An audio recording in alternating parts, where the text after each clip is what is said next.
양정동 동지 어디 있어요? 분명히 조금 전에 여기 있었는데 빨리 하반기 조합원 교육을 시작해야 하는데 어디로 갔지? 이 친구 어디로 갔지? 조금 전까지만 해도 여기 있었는데 우리 노동조합도 AI 기술을 도입해서 발전을 하려고 하면 좀 계속 연구를 하고 준비를 해야 되는데 아 저기 있네. 노동아 거기서 뭐해?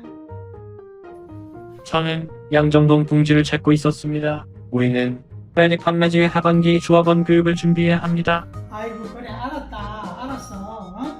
이 친구는 이번에 우리와 강의를 함께 하게 될 AI 로봇 노동입니다. 자 노동아 인사해. 안녕하세요. 저는 AI 로봇 노동입니다. 동지들이 교육을 위해 열심히 노력하겠습니다. 투쟁! 야 역시 최고야 최고. 노동아 우리가 2023년 상반기 교육을 어떤 걸 받았는지 우리 판매지의 조합원들께 먼저 말씀을 드리고 23년 교육은 어떤 걸 또 준비했는지 알려주면 좋겠어. 상반기 조합원 교육에서는 부모의 좋은 습관을 우리 자녀에게 물려줘야 한다는 전까지문을 말씀드렸습니다. 노동교육을 잘 받아서 우리 자녀에게 알려주고 우리는 사회적인 변화를 위해 최선을 다해야 한다고 말씀하셨습니다. 그리고 하반기 교육에서는 4차 산업과 우리의 일자리에 대해 함께 이야기하려고 준비했습니다. 노동아 우리 그럼 본격적인 교육 준비를 위해서 스튜디오로 한번 점프해서 이동합니다. 오케이 좋았어. 조합원 동지들께 인사부터 드리겠습니다. 저는 기아자동차지부 판매지의 교육위원 양준동입니다. 반갑습니다. 우리 노동이 목소리 알아듣기 힘드시죠? 다른 캐릭터를 불러보도록 하겠습니다. 마법 할배 나와주세요. 안녕하세요. 판매지의 조합원 동지 여러분, 인공지능이 만든 마법 할배입니다. 두 번째 목차에서 제가 할 테니 양정동 동지가 먼저 오늘 강의 주제를 소개해 주세요. 여기 보시면 지피지기면 백전 불태라는 말이 있습니다.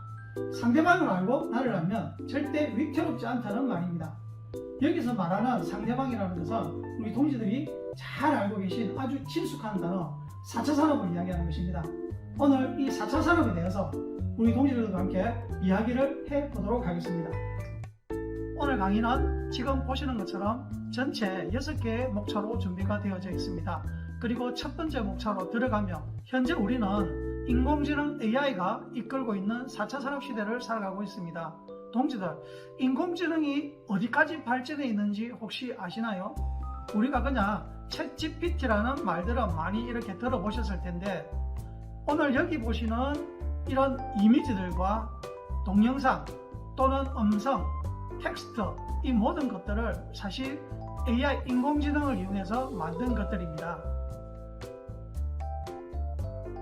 우리는 이런 세상에 살고 있습니다. 동지들, 4차 산업이라는 말은 많이 들어보셨죠? 그런데 4차 산업이라는 말이 잘 와닿지가 않습니다. 왜 그럴까요? 그 이유는 여기 보시는 것처럼 우리 평균 나이가 54세입니다.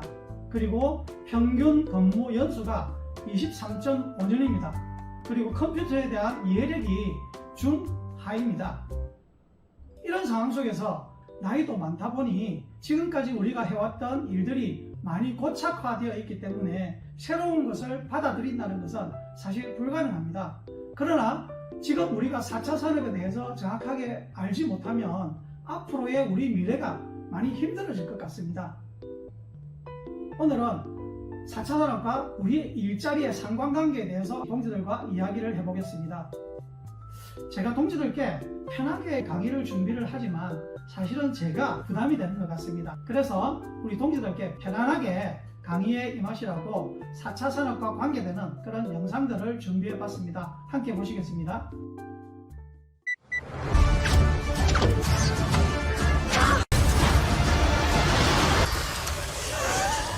Hello, I am Baymax, your personal health What's care. that? Borax? I am Baymax, your personal healthcare companion. About that, 20 full minutes devoted to the application of Band-Aids. Thank you, Baymax. Not worry, I will manage the cafe. When the war started, they protected me. Took better care of me than humans would have. They're not people, Maya. It's just programming. Detonated a nuclear warhead in Los Angeles. This is a fight for our very existence. But the AI are developing a super weapon. Retrieve it. Or they win.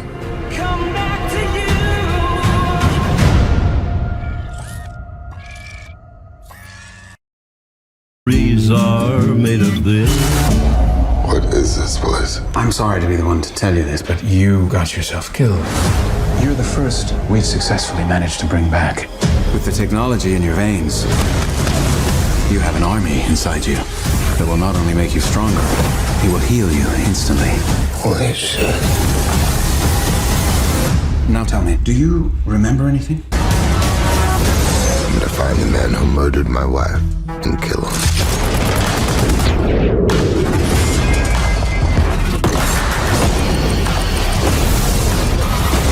All right, shut him down. Okay, who is the next target for elimination? What you think is real sometimes ain't. Revenge is what makes a man like you exceptional. You can't control me forever. I think I know why he's as good as you, Henry. Your DNA and his, identical. I could clone a person. I could have cloned Nelson Mandela. Nelson Mandela couldn't kill a man on a moving train from 2 kilometers away. I don't want to shoot you! Fine. Mind if I shoot you? You can't beat me. I'm you, only better. I'm the best. You are obviously not the best.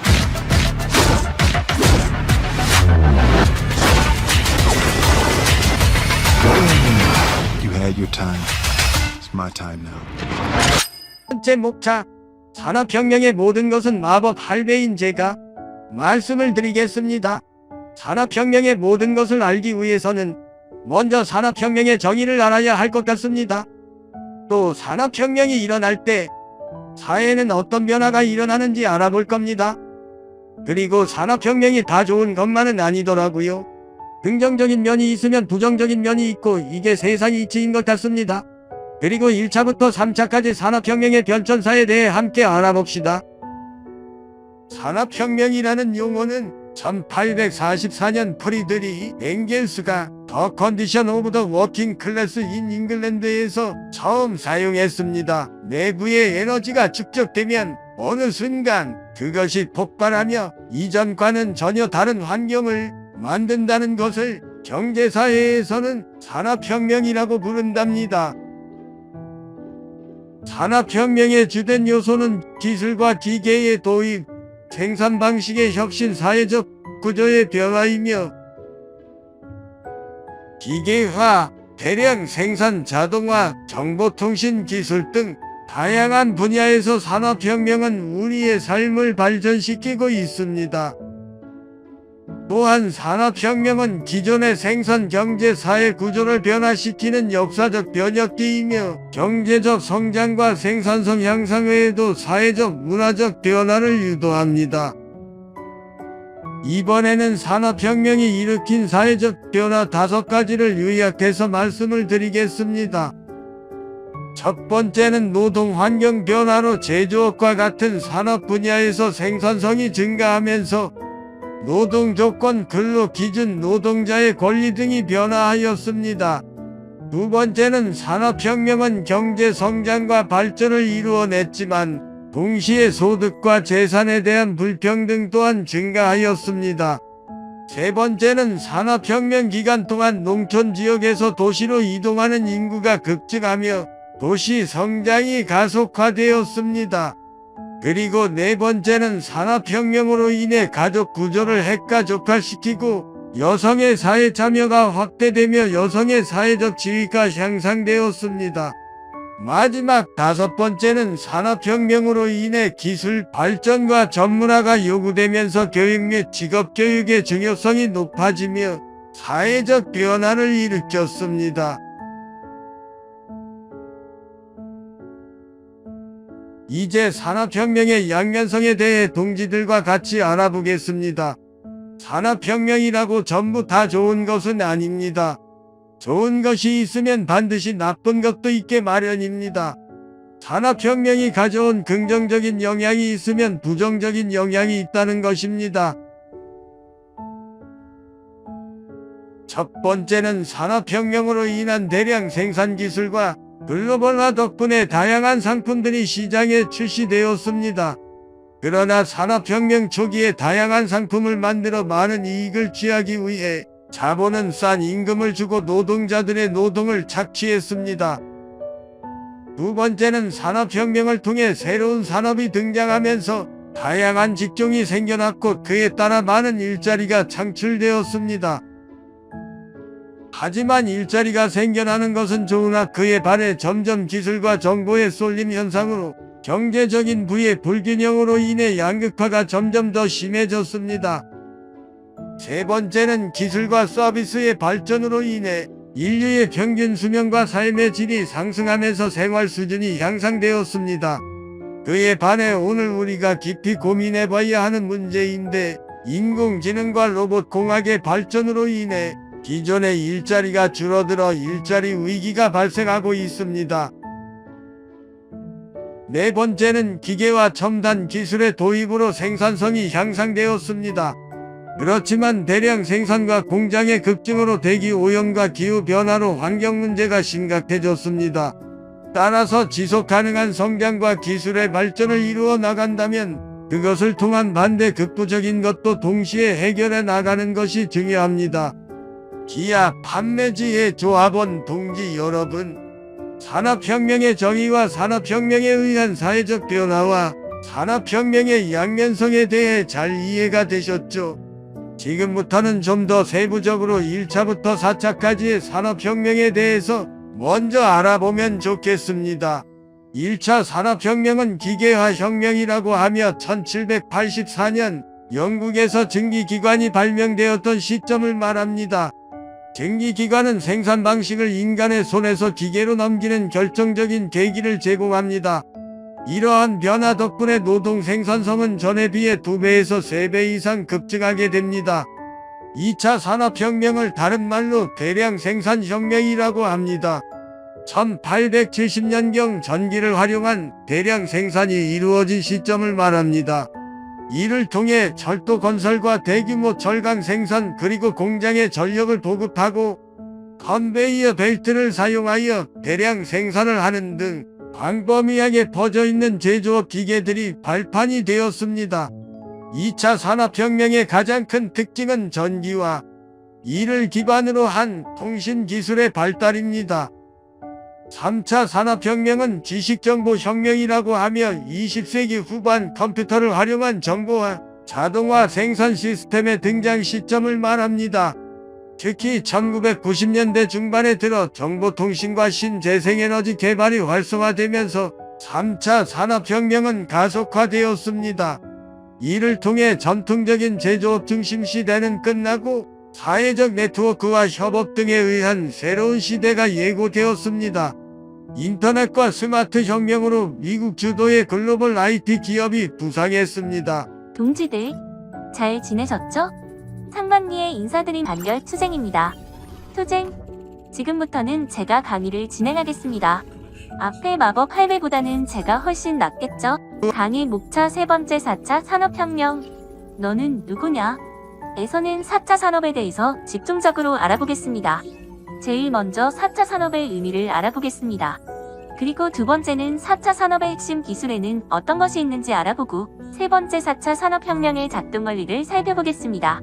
그리고 앞에서도 말씀드린 것 같이 좋은 점이 있으면 안 좋은 점이 있겠죠.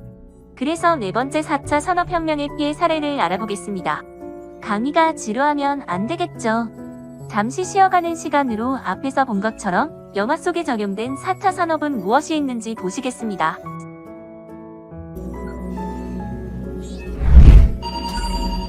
Access granted.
동지들, 짧은 영상 속에서 4차 산업이 적용된 사례를 살펴봤습니다. 이제 4차 산업혁명에 대해 집중적으로 알아보겠습니다. 4차 산업혁명은 인공지능 기반의 만물 초지능 혁명이라고도 합니다. 통상 2015년 이후를 말하며 2016년 스위스에서 전 세계 기업인, 정치인, 경제학자 등의 전문가들이 모여서 시대적 방면과제의 해법을 논의하는 다보스 포럼에서 처음 언급된 용어이며 세계경제포럼의 회장인 클라우스 슈밥은 4차 산업혁명에 대해서 디지털 혁명인 3차 산업혁명에 기반을 두고 디지털, 바이오, 물리학 등의 기존 영역의 경계가 융합되는 기술혁명이라고 말했습니다. 이러한 4차 산업혁명은 초연결성, 초지능화, 융합화에 기반하여 모든 것이 연결되고 더욱 지능화된 사회로 변화한다는 특징을 가지고 있습니다. 그동안 인류가 경험하지 못할 만큼의 빠른 속도로 획기적인 기술의 진보와 전 산업 분야의 혁신적인 개편을 불러일으킬 것이라고 미래를 내다보고 있습니다. 4차 산업혁명 시대에 성공하기 위해서는 변화에 대한 융통성이 필요합니다. 이는 개인, 기업 그리고 사회 전체가 새로운 기술과 방식을 받아들이고 지속적으로 배우며 성장해야 함을 의미합니다. 4차 산업시대의 인공지능, 빅데이터, 사물 인터넷 등의 기술이 발전하면서 생산성과 효율성이 대폭 향상되는 시대를 말합니다. 이러한 기술 용어들은 각각 인공지능은 인간의 지능을 모방하거나 대체하는 기술, 빅데이터는 대량의 데이터를 분석하여 유용한 정보를 도출하는 기술, 사물 인터넷은 사물들이 인터넷에 연결되어 정보를 주고받는 기술을 의미합니다. 앞에서 잠시 말씀드린 것과 같이 클라우스 슈밥 회장은 그의 저서인 4차 산업혁명에서 주요 혁신 기술들을 디지털 기술, 바이오 기술, 물리학 기술이라는 세 가지 관점에서 분류하였습니다. 디지털 기술에는 사물 인터넷, 인공지능, 빅데이터, 공유 플랫폼 등이 있고 바이오 기술에는 유전공학, 합성 생물학, 바이오 프린팅 등이 있으며 물리학 기술에는 무인 운송 수단, 3D 프린팅, 로봇공학, 나노신소재, 대체에너지 등이 있습니다. 디지털, 바이오, 물리학 관점에서 바라본 4차 산업의 핵심 기술들은 우리가 앞으로 맞닥뜨리게 될 미래의 기술들입니다. 그렇다면 이런 기술들을 가지고 어떻게 세상이 변화될 것인지 4차 산업혁명의 작동 원리로서 알아보도록 하겠습니다. 기존의 산업구조는 생산자에 의한 공급 중심의 산업구조였다면 앞으로는 데이터를 수집하고 분석해서 맞춤형으로 공급이 이루어지는 수요 중심의 산업구조로 빠르게 개편이 될 전망입니다. 이것이 가능하게 되는 원인은 지능정보기술이라 불리는 인공지능과 ICBM 기술들의 획기적인 발전과 폭넓은 연결성 때문에 가능해지게 되었습니다. ICBM은 사물 인터넷과 모바일 그리고 클라우드 서비스와 빅데이터의 영문학 글자를 따서 붙여진 이름입니다. 좀 더 자세하게 4차 산업의 작동 원리를 말씀드리겠습니다.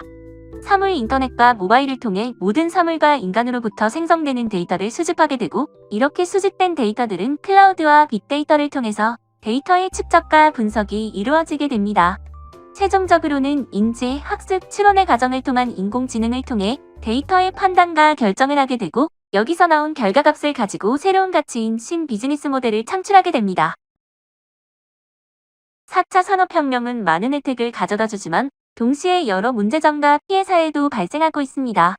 몇 가지 예시를 들면 다음과 같습니다. 첫 번째, 자동화와 인공지능 기술의 발전으로 인해 특정 직업들이 사라질 가능성이 있습니다.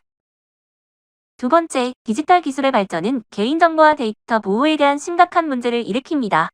이는 해킹, 신원도용, 불법적인 정보 판매 등 다양한 형태로 나타납니다. 세 번째, 모든 사람들이 공평하게 새로운 기술에 접근하거나 이를 활용할 수 없는 상황이 되고 소득 격차가 심화될 수 있으며 특정 지역이나 계층에서는 정보 접근성이 낮아질 수 있습니다. 네 번째, AI 기술을 이용한 딥페이크 등은 가짜 뉴스를 만들어내거나 영상, 음성 등을 조작하는 데 사용됩니다.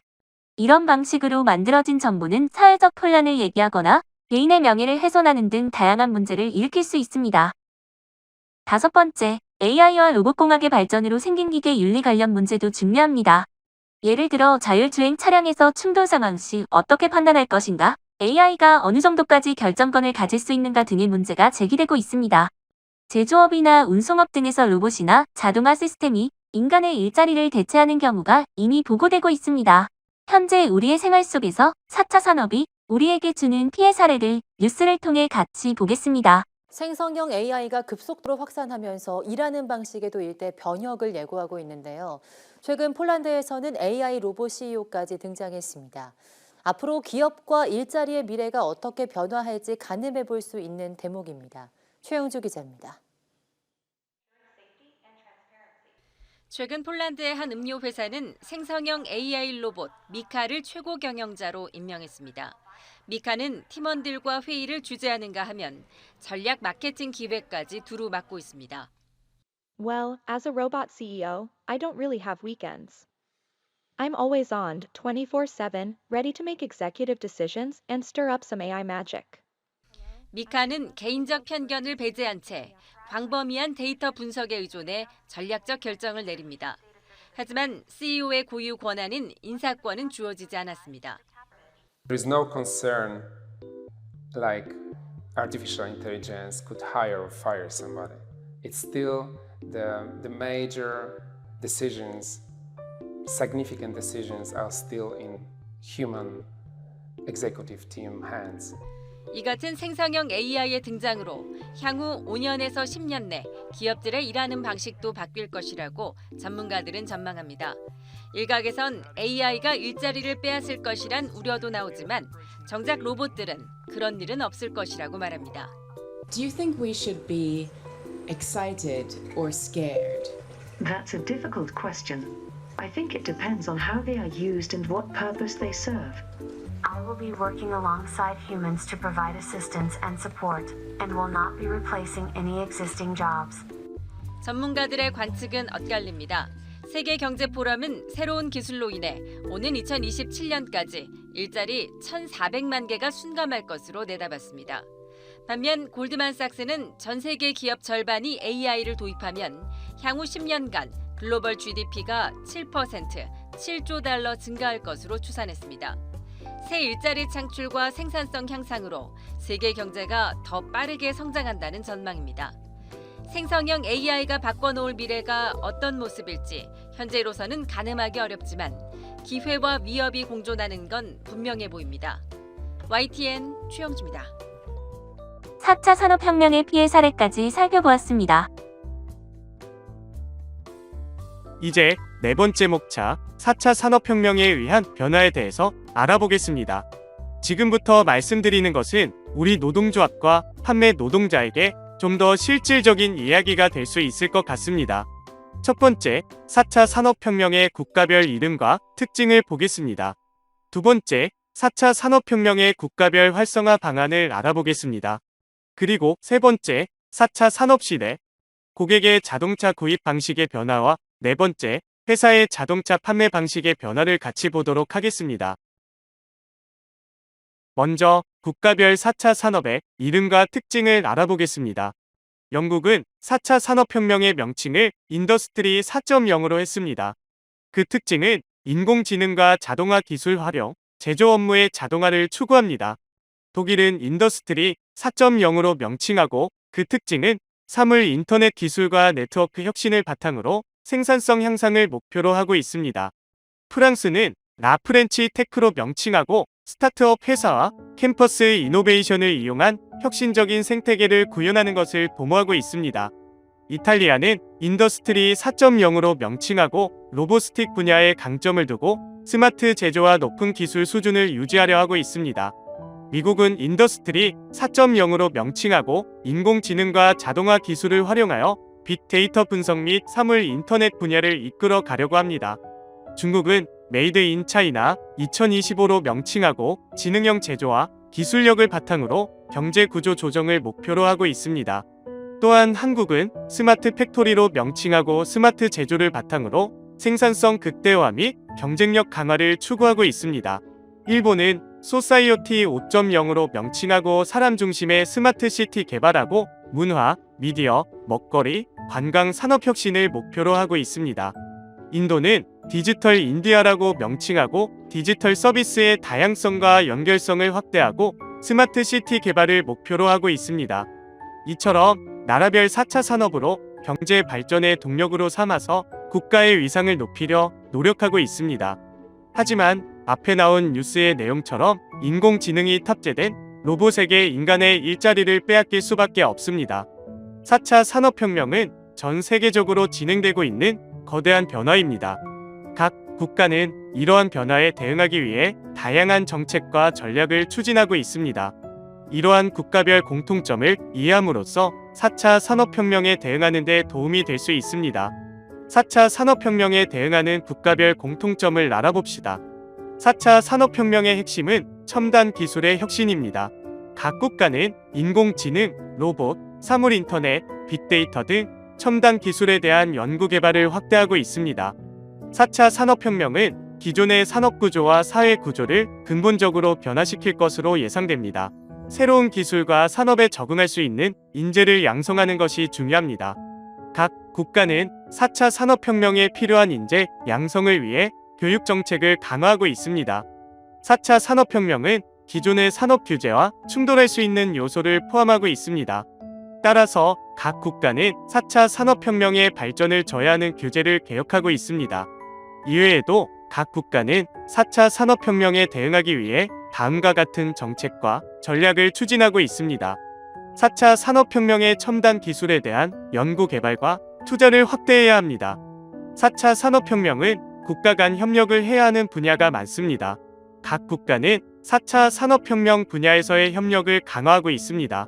4차 산업혁명은 일자리 감소, 사회 양극화 등 다양한 사회적 문제를 초래할 수 있습니다. 각 국가는 4차 산업혁명에 따른 사회적 문제를 대비하기 위해 사회 안전망을 강화하고 있습니다. 유럽 선진국의 경우 일자리 감소와 노동시장 변화에 대해 선제적으로 문제를 찾아 대응해 나가고 있습니다. 그에 따르는 대표적인 사례를 소개하겠습니다. 독일은 특화된 교육 및 훈련 제도를 통해 국가 간 협력 체계인 듀얼 시스템을 활용하여 사회사와 교육기관이 함께 교육 프로그램을 운영할 수 있도록 했습니다. 이 프로그램은 학습과 훈련이 한눈에 들어오도록 긴밀하게 연계되어 있어 노동시장의 수요를 맞추는 데 이바지합니다. 스웨덴은 노동시장 정책을 통해 교육 기회를 확대하고 다양한 취업 서비스를 제공합니다. 스웨덴의 노동시장 정책은 구조적 실업을 해결하고 노동자의 경력 전환 및 산업 이동을 지원하는 데 초점을 맞추고 있습니다. 핀란드 정부는 여성들이 기초과학 분야 및 사회적 기술 산업 분야에서 경력을 쌓을 수 있도록 지원합니다. 특히 여성 창업가들이 사업을 시작할 수 있는 기회를 제공하고 여성에게 맞춤형 직업 훈련을 지원하고 있습니다.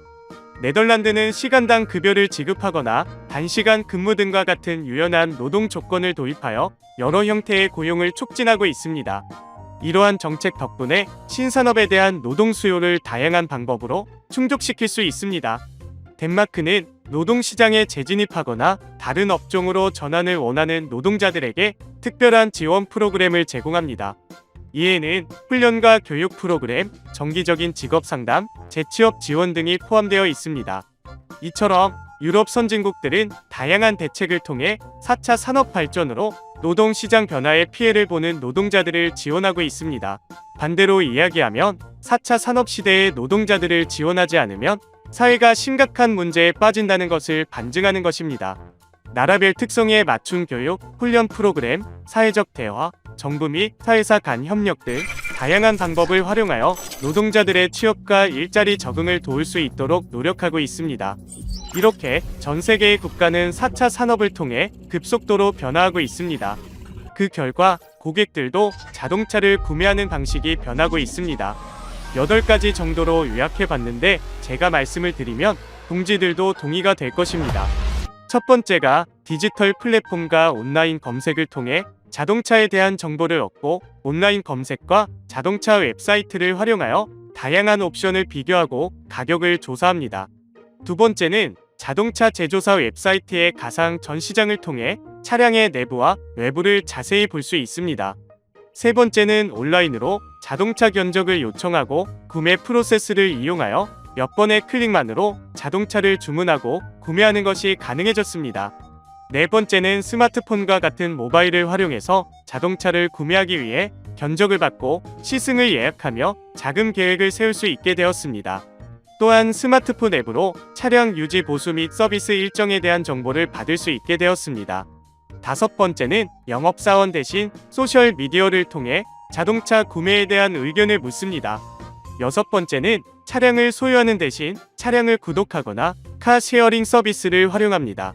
일곱 번째는 환경보호 및 친환경 차량에 관한 관심이 높아지면서 고객들은 연료, 효율성, 배출가스, 전기 자동차 등과 관련된 환경적인 고려사항을 더 중요시하면서 구매합니다.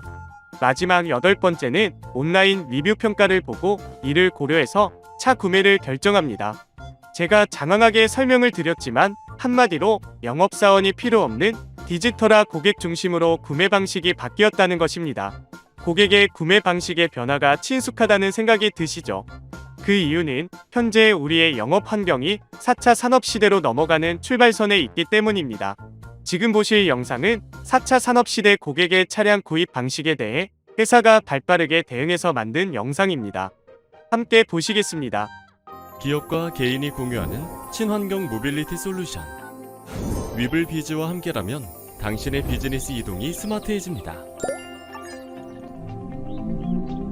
현대자동차 그룹이 제안하는 새로운 업무용 차량 이용 방식. 위블비즈로 세이브하세요.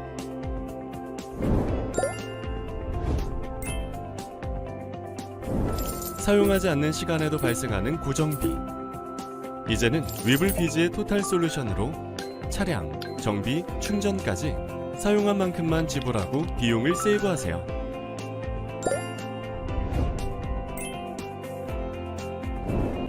업무 시간에는 기업이 비즈니스 차량으로 이용하고 업무 외 시간에는 임직원과 지역사회가 차량을 공유하여 부족했던 주차 공간에 대한 고민을 해결. 공간을 세이브하세요.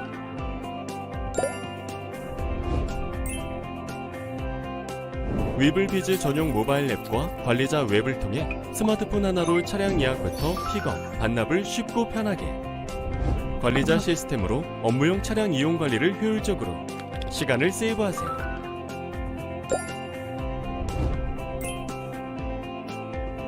도시 환경 문제를 함께 해결해 나가는 친환경 모빌리티 솔루션 위블비즈로 환경을 세이브하세요. 지속 가능한 미래를 위한 스마트한 선택. 기업과 개인이 함께 이용하는 차량 공유 서비스 위블비즈로 지금부터 친환경 이동을 공유하세요. 고객의 자동차 구매 방식의 변화를 보셨으니 기업의 판매 방식의 변화에 대해 같이 살펴보겠습니다. 이번에는 고객의 구매 방식의 변화에 대한 기업의 판매 방식의 변화를 6가지로 정리해 보았습니다. 첫 번째는 회사는 영업 노동자에게 디지털 도구 및 플랫폼을 이용하게 합니다. 고객에게 차에 대한 정보를 실시간으로 제공하도록 디지털 도구 및 플랫폼을 활용하게 합니다. 또한 회사는 CRM 소프트웨어를 활용해서 판매 기회가 많아지게 하고 있습니다. 두 번째는 가상현실 및 증강현실을 이용할 수 있도록 몰입형 가상 쇼룸과 테스트 드라이브 경험을 할 수 있게 합니다. 이를 통해 차량과 해당 기능을 원격으로 탐색할 수도 있습니다. 세 번째는 지속할 수 있는 친환경 자동차를 개발합니다. 전기, 하이브리드 등 고객의 차량 선택 시 연비와 친환경성을 고려해 신기술의 차를 구매하려고 합니다. 이러한 새로운 기술과 관련된 이점과 고려사항을 고객에게 알려 구매할 수 있도록 합니다. 네 번째는 4차 산업시대의 기업은 빅데이터를 이용해서 데이터 분석을 통해 고객 요구를 예측하고 보다 효과적으로 마케팅 활동을 합니다. 다섯 번째는 인터넷을 이용해 고객이 직접 지점을 방문하지 않아도 온라인 판매 시스템을 이용해 차를 구매할 수 있도록 합니다. 마지막 여섯 번째는 고객이 인터넷을 활용해서 많은 정보를 갖고 차를 구매하기 때문에 회사도 영업사원이 더 전문화될 수 있도록 직무 다변화를 만들어 가야 합니다.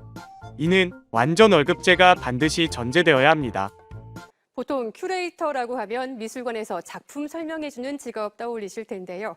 최근 수입차 업계에 큐레이터라는 직종명이 새로 등장했습니다. 판매 전략의 변화 때문인데 더 이상 영업사원을 두지 않는 회사들도 늘고 있습니다. 박진준 기자입니다. 6년 넘게 수입 자동차 판매사에서 영업사원으로 일해온 심상범 씨. 하지만 이젠 영업사원이 아닙니다. 이 매장에서는 더 이상 차를 파는 영업사원을 만날 수는 없습니다. 대신 예술 작품을 설명하듯 차량을 설명하는 큐레이터가 활동하고 있습니다. 가격 흥정이나 할인 혜택 설명도 사라졌습니다. 오로지 차 기능, 연비 등 제품 설명에만 집중합니다. 상품에 더 집중을 해서 상품의 신뢰도를 더 높이고 그런 쪽으로 저희가 안내를 더 드리고 있습니다. 혼다 코리아가 2달 전부터 전 차종을 인터넷 판매하겠다고 발표하면서 현장에서도 변화가 생긴 겁니다. 소비자는 원하는 차량과 색상을 고른 뒤 인터넷에서 결제만 하면 됩니다. 그동안 영업사원 재량에 따라 차량 가격이 들쑥날쑥했던 점도 정가 공개로 사라졌습니다. 반응은 긍정적입니다. 전략을 바꾼 지 한 달 만에 사이트 방문 고객이 20만 명을 넘겼습니다. 다른 수입차 회사들도 차별화된 전략으로 고객에 접근하고 있습니다. BMW는 매달 초 특별 색상과 사양을 탑재한 한정판 모델을 온라인 전용으로 출시하고 있고, 제규어는 2025년부터 고급 전기차만을 생산해 판매하겠다는 전략을 내세우며 아예 판매 대행 영업사원을 두지 않겠다고 선언했습니다. 판매 방식이 다양화되면서 신차 딜러의 필요성이 많이 떨어졌다는 거가 글로벌 시장의 흐름이기 때문에 어쩔 수 없다라고 분명히 말씀드릴 수가 있습니다.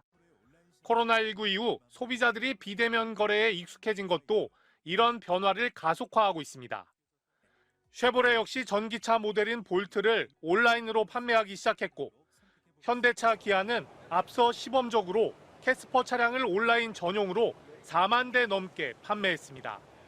MBC 뉴스 박진준입니다. 방금 보신 영상은 4차 산업의 발달로 인한 고객의 자동차 구매 방식의 변화에 대한 기업의 판매 방식의 변화를 보여주는 영상입니다. 지금 4차 산업 시대의 관문을 지나는 우리에게 일어나는 변화의 시작입니다. 분명한 것은 앞으로 더 큰 변화가 일어날 것이라는 겁니다. 우리가 몸담고 있는 노동조합이 그리고 조합원인 우리가 어떻게 해야 하는지에 대한 고민을 다음 목차에서 집중적으로 알아보겠습니다. 다섯 번째 목차는 고용안정 동지가 진행해 주시겠습니다. 판매지회 조합원 동지 여러분, 반갑습니다. 고용안정입니다. 동지들께 인사드립니다. 고, 용, 안, 정, 쟁취, 투쟁.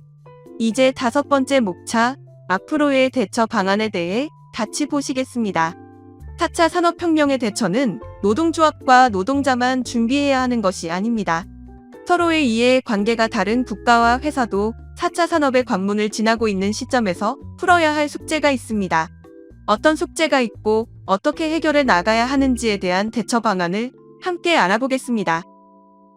노동조합은 기술 발전과 업무 수행 방식 변화로 인해 일자리 감소, 임금 불안 등이 발생하여 노동자들의 권익 보호가 어려워질 수 있습니다. 그리고 신기술 도입에 대한 노동자들의 저항이나 갈등을 최소화하며 조직의 변화를 원활히 이끌어야 합니다. 국가는 신속한 기술 변화에 따라 적절한 규제 및 정책 마련에 어려움이 있습니다. 그리고 기존 업종의 축소와 일자리 감소에 대비하여 새로운 일자리 창출 방안을 모색해야 합니다. 회사는 빠르게 발전하는 기술과 산업 환경에서 회사의 경쟁력을 유지하기 위해서는 지속적인 혁신과 차별화된 전략이 필요합니다. 또한 고용 불안이나 업무 수행 방식의 변화로 인한 기존 직원들의 인력 관리와 적절한 인재 확보가 어려워질 수 있습니다. 노동자는 급변하는 기술 환경에 적응하기 위해서는 지속적인 역량 개발과 기술 습득이 필요합니다. 새로운 일자리 창출과 기존 업무의 변화로 인해 개인의 경력 발전과 일자리 안정성이 불확실해질 수 있습니다. 이러한 문제와 도전에 대비하여 이해관계자들은 상호 협력하고 적응하며 변화에 대한 대응 전략을 수립해야 합니다. 이를 통해 4차 산업혁명 시대의 변화를 극복하고 경제와 사회 발전이 가능합니다. 4차 산업혁명으로 생기는 문제를 잘 해결하고 있는 유럽 국가들의 조치 방법을 보겠습니다. 첫 번째는 세금 정책 개선 및 사회복지 지출 확대입니다. 유럽 국가들은 세금 정책 개선과 사회복지 지출 확대로 보편적인 사회보장과 노동시장 서비스를 제공하고 있습니다. 이를 통해 실업자, 저임금 노동자 및 비정규직 노동자들의 생활 수준을 향상시키고 소득 불평등을 완화할 수 있습니다.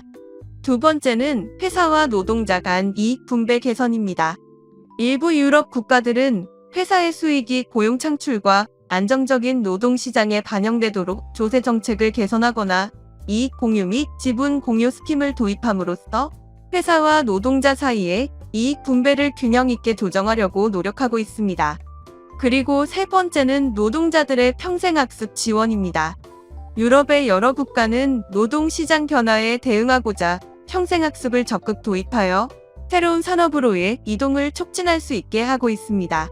이를 위해 국가 차원에서 교육 프로그램을 개발하고 회사와 협력하여 교육과 훈련을 지원합니다. 네 번째는 기본소득 제도 탐색입니다. 일부 유럽 국가들은 4차 산업혁명에 따른 노동시장 변화에 대응하기 위해 기본소득 제도의 도입 여부를 탐색하고 실험을 진행하고 있습니다. 기본소득 제도는 모든 시민에게 일정한 금액의 소득을 보장하여 노동시장의 충격에 대한 안전망을 제공하는 것을 목표로 합니다. 마지막 다섯 번째는 혁신과 창업 지원입니다. 유럽 국가들은 혁신과 창업을 유도하는 정책을 마련하여 새로운 일자리 창출을 촉진하고 경제 활력을 일으키는 데 주력하고 있습니다. 이를 위해 국가, 지방정부, 회사, 학계, 연구기관 등이 협력하여 교육, 금융, 기술, 인프라 등 여러 분야에서 지원을 제공합니다. 이러한 국가적 조치를 통해 유럽 국가들은 4차 산업혁명의 노동시장 변화에 대처하고 소득 불평등과 일자리 축소 현상을 완화하는 방향으로 노력하고 있습니다. 여기서 우리가 눈여겨봐야 할 것이 있습니다. 첫 번째와 네 번째입니다. 세금 정책 개선과 사회복지 지출 확대는 경제적 불평등의 완화 및 국민의 삶의 질과 복지 향상을 목표로 합니다. 이들 방향에 따라 다양한 정책 수단이 사용됩니다. 세부적으로 살펴보면 세금 정책 개선은 고소득 및 재력이 있는 계층의 세 부담을 증가시키고 중하위 소득 계층을 위한 세금 혜택과 지원을 확대합니다. 그리고 간접세와 직접세의 균형을 맞추어 소득세와 재산세를 적정 수준으로 조정해 세수를 확보합니다. 마지막으로 세제 혜택 및 공제를 조정하여 소득과 재산이 많은 부유층에 대한 과세를 강화합니다. 사회복지 지출 확대는 다양한 사회계층 지원 확대로 실업급여, 결혼자금, 노인연금, 지원금, 어린이 수당, 생활비 지원 등 다양한 복지 프로그램 제공합니다. 그리고 중요한 사회 서비스 지원 확대로 경제적 약자들의 삶의 질을 개선하고 기본권 보장에 대한 접근성을 높입니다. 마지막으로 일자리 창출과 직업 훈련을 지원해서 노동자들의 경쟁력 강화, 취약계층의 일자리 제공합니다. 그리고 기본소득 제도가 현실적인 대체안으로 그 가능성과 장단점이 점차 명확해질 것으로 기대됩니다. 이를 바탕으로 기본소득 제도가 정책 수준에서 효과적으로 도입되는 것을 목표로 합니다. 이것들은 국가가 국민에게 반드시 지원해야 하는 것입니다. 4차 산업혁명으로 생기는 기본소득제도는 도움이 필요한 모든 국민에게 조건 없이 일정 금액의 소득을 보장하는 제도입니다. 소득 수준의 차이에 따른 사회적 격차가 더욱 심화되고 모두에게 최소한의 생활비를 보장하는 방법으로 인식되고 있습니다. 급변하는 기술 및 글로벌화로 일부 사람들에게 큰 편익이 집중되고 노동시장이 분할되면서 기본소득 제도가 필요하게 되었습니다. 마지막으로 자동화, 인공지능, 로봇 기술의 발전으로 노동시장이 변화하고 있기 때문입니다. 일자리가 줄어들거나 노동 수요의 변화로 인해 기본소득 제도가 긴급한 사회 안전망으로 간주됩니다. 이젠 회사의 대처 방안을 말씀드리겠습니다. 급변하는 4차 산업시대에 다른 회사와의 경쟁력에서 뒤떨어지지 않기 위해서 회사는 직원들에게 창조적인 사고와 협력적인 커뮤니케이션 스킬 개발 프로그램을 제공해야 한다. 이는 새로운 아이디어 발굴과 팀워크를 통한 성공적인 영업 결과 달성에 도움을 주기 때문입니다. 그리고 회사는 영업사원이 소셜미디어, 검색 엔진 최적화, 온라인 광고 등 다양한 디지털 채널을 효과적으로 활용하여 자동차 제품과 서비스를 홍보하고 고객들에게 직접 접근하는 맞춤형 마케팅을 제공해야 합니다. 회사는 내부 커뮤니케이션과 협력을 강화하게 되며 이를 통해 영업팀 간의 정보 공유와 협력이 원활하게 이루어지며 고객 관리 및 서비스 프로세스가 효율적으로 관리됩니다. 마지막으로 회사는 고객의 구매 패턴, 선호도, 욕구 등 데이터를 수집하고 분석한 후 영업사원의 개별 고객 맞춤 추천 및 영업 전략을 제공할 수 있으며 예측 모델을 활용하여 잠재적인 구매자를 식별하고 타겟팅하는 데 도움을 줄 수 있어야 합니다. 4차 산업의 발달로 거의 모든 고객은 이미 자신이 구매하고자 하는 같은 종류의 경쟁사 차에 대한 정보를 가지고 있습니다. 그래서 다른 회사와의 경쟁력에서 우위를 차지하기 위해서는 고객의 모든 필요를 만족시켜 줄 수 있는 서비스를 제공해야 한다. 그것을 원스톱으로 해결하는 방법이 거점 대형화인 것입니다. 거점 대형화를 통해 다양한 차종을 전시할 수 있습니다. 대형화되고 고급화된 영업 거점은 넓은 전시장 확보로 인한 다양한 차종을 전시하고 고객에게 차를 눈으로 직접 보여주는 것으로 구매에 대한 충동을 일으킬 수 있습니다. 그리고 대형화 거점은 최신 기술과 연결된 스마트 환경을 조성할 수 있습니다. IoT 기술을 활용하여 고객이 선호하는 차종에 대한 데이터를 분석할 수 있게 됩니다. 또한 AI와 빅데이터 분석 등의 기술을 활용하여 개인 맞춤형 추천 서비스를 제공하고 음성인식 시스템 등으로 편리한 서비스를 제공하여 고객 경험과 만족도를 향상시킬 수 있게 됩니다. 그리고 무엇보다도 주차시설과 쾌적한 업무 공간 등 잘 준비된 대형화 거점은 조합원이 자부심을 느끼며 쾌적한 공간에서 일할 수 있게 합니다. 또한 타사와의 비교 우위를 소개 차량 판매의 경쟁력도 높일 수 있습니다. 마지막으로 대형 및 고급화된 영업 거점은 방문하는 고객에게 질 높은 여러 가지 편의 서비스를 제공하므로 거점 방문에 대한 만족감으로 차를 구입할 수 있게 합니다.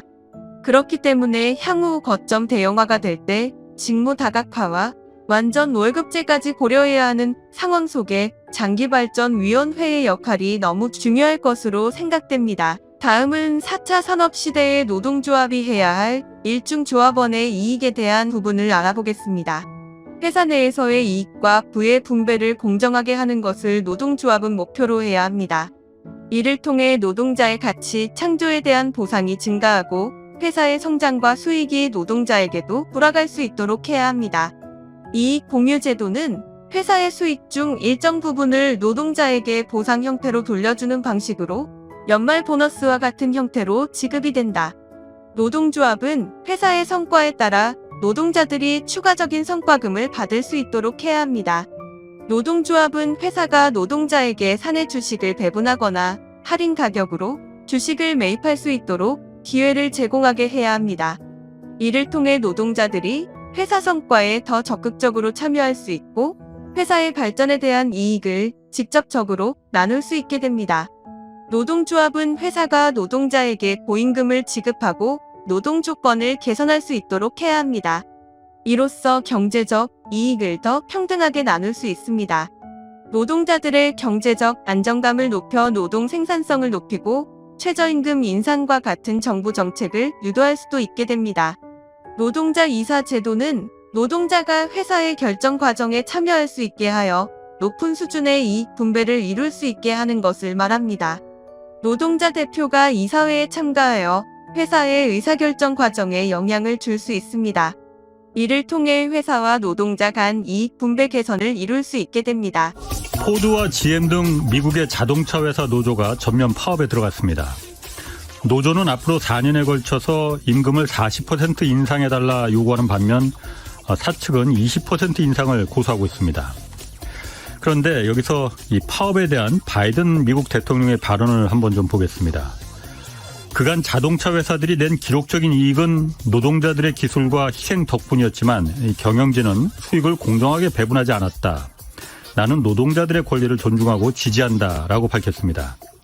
그러면서 노조 활동이 국가 경제 전체를 향상시킨다는 미국 재무부의 보고서를 인용하면서 노조가 노동 현장과 산업 전반의 기준을 올리고 또 임금이 올라가면 국민 모두의 이익이 올라간다. 노조가 이 사회에 필요한 이유다라고 밝혔습니다. 바이든 행정부는 기존 내연기관 생산 라인을 전기차 라인으로 전환할 경우 120억 달러, 우리 돈으로 16조 원을 지원하겠지만 생산직 노동자의 임금을 높은 수준으로 올려주고 또 노조와의 단체 협약을 준수하는 회사에 우선적으로 지급하겠다, 이런 조건을 달았습니다.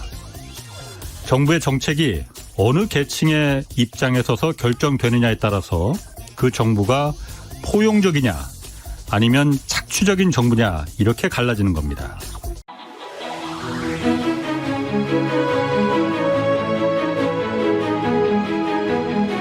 판매지의 조합원 동지 여러분, 방금 뉴스를 보시면서 어떤 생각을 하셨습니까? 40%의 임금 인상을 요구하는 노동자의 손을 들어준 미국의 바이든 대통령, 그의 목적이 어디에 있든지 간에 확실한 것은 세상의 경제를 움직인 것은 자본이 아니라 노동자였다는 것입니다. 회사는 10년 전부터 철저하게 4차 산업혁명을 준비해 왔습니다. 고령화되고 줄어드는 판매 노동자를 거점 대응하라는 명목하에 지점을 통폐합시키고 있습니다. 동지들, 일신우일신이라는 말이 있습니다. 진실로 새로워지기 위해서 날마다 새로워지고 또 새로워져야 한다는 것입니다.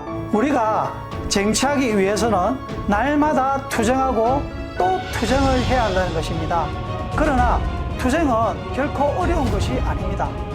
우리가 힘을 모아서 노동조합이 되면 그만인 것입니다. 내가 힘을 모으고 내 옆에 있는 조합원이 같이 또 힘을 모아주면 그것이 우리의 투쟁이 되고 나아가서 우리의 쟁취가 되는 것입니다. 동지들, 같이 노동조합이 되어서 우리의 권익을 찾아가는 우리가 되기를 바랍니다. 환절기 건강 조심하시고 모두 같이 함께 4차 산업의 시대로 나아갑시다. 투쟁!